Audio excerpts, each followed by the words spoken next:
there's never been anything like this in the 300 years of the Prime Minister.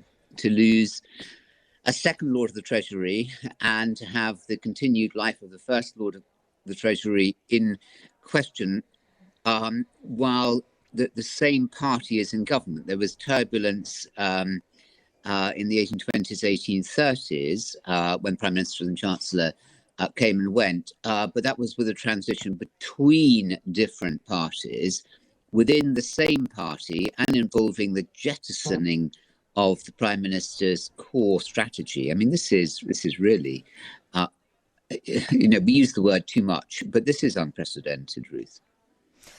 Indeed. Now, we often talk in politics about things that people can understand and touch and feel, but aren't actually metrics that you can measure. Things like who the best Prime Minister is, who's a front-rank politician, the kind of level of quality that you've got. I mean, the level of trust that has been eroded, I mean, even just benefit of the doubt that has been squandered in the last 39 days of this premiership. I mean, it's unprecedented, much surely. Yeah, I mean that is also unprecedented, and that is a fact, and you can see that by losing not just the Chancellor, but effectively jettisoning the policy on which you campaigned to become the Prime Minister in the long summer competition with Rishi Sunak. So this is without precedent, and it is absolutely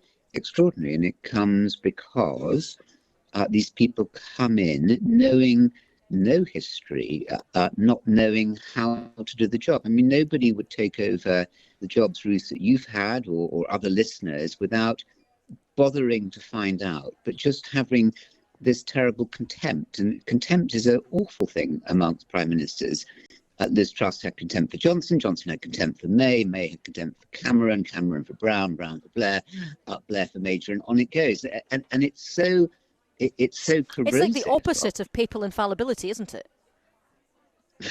Well, I mean, there's problems with papal infallibility also, and whether there's really deep respect or just spoken respect.